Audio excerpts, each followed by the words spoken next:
అవసరం ఎలా ఉంది కూటమి ప్రభుత్వం? గతంలో జగన్ గారు ఉన్నప్పుడు ఎలా ఉండేది అంటారు, ఇప్పుడు ఎలా ఉంది? జగన్ గారు ఉన్నప్పుడు చాలా బాగుండేది. అప్పుడే బాగుంది ఆయన, జగన్ గారితే బాగుంది. జగన్ అన్నది బాగుంది. జగన్ ఉన్నప్పుడే బాగుండేది, వీళ్ళు వచ్చాక అంతా ఫ్రాడ్ అయిపోయింది.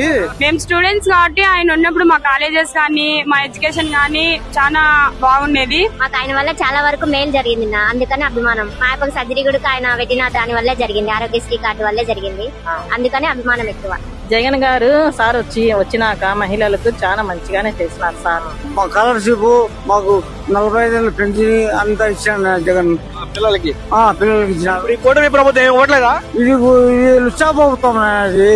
దిశ యాప్ తీసుకొని వచ్చారు కానీ ఇప్పుడైతే అట్లాంటి యాప్స్ కానీ ఏం కానీ మేము స్టూడెంట్స్ కాబట్టి మేము కాలేజ్కి వెళ్ళేటప్పుడు కానీ వచ్చేటప్పుడు కానీ మాకు ఒక ధైర్యం ఉండేది. గత ప్రభుత్వం జగన్ గారి ప్రభుత్వంలో రైతులకు ఎలా ఉందంటారు? రైతుల పరిస్థితి బాగలేదు.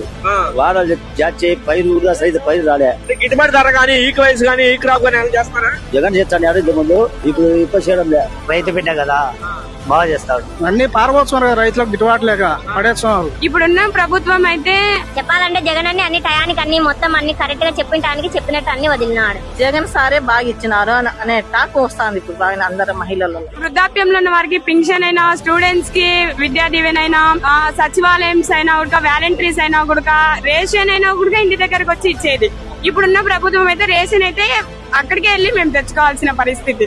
ఈసారి బంపర్ మెజార్టీ వస్తాడు జగన్ అన్న. సార్ ఎలక్షన్ సారా గుద్దుతాం, ఓటు గుద్దు పెట్టాం మా జగన్ సార్ కు. రాజశేఖర రెడ్డి ఉన్నప్పటి నుంచి కూడా మేము జగన్ పార్టీ, మాకు జగన్కే ఓటు కూడా మాకు జగనే కావాలా. ఇదంతా ఫ్రాడ్. న్యాయంగా అయితే కనుక జగనే వచ్చేది. ఇప్పుడైనా జగనే, అప్పుడైనా